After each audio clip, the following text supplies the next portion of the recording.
En Europe, la pandémie de Covid-19 sème la confusion aux frontières. Chaque État applique ses propres règles, comme la Hongrie, qui refuse désormais l'accès aux ressortissants étrangers, y compris européens.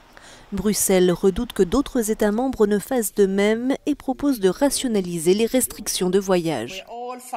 Nous sommes tous dans une situation où un coup nous sommes en zone rouge, en zone orange ou en zone verte, selon là où on est, et soudain cette zone peut changer de couleur, et le contexte n'est plus le même.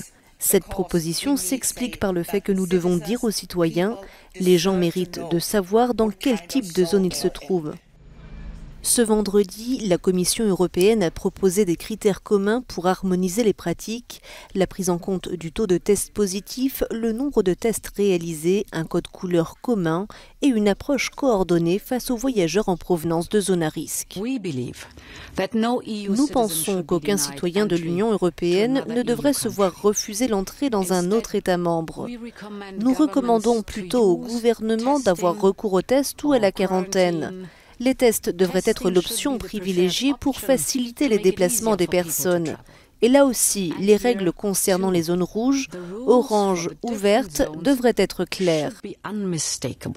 Une vision qui semble trouver un écho favorable auprès des députés européens.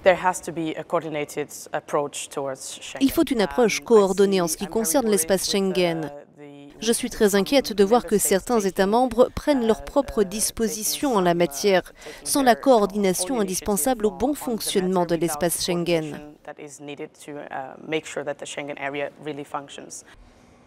La Commission a dû batailler pour faire valoir ses positions sur la question des frontières et des restrictions au déplacement depuis le début de la crise. Mais la libre circulation des personnes est un point cardinal de l'Union européenne. Et ce dossier constitue un véritable test pour Bruxelles. Le tout sera de savoir si les États membres l'écouteront.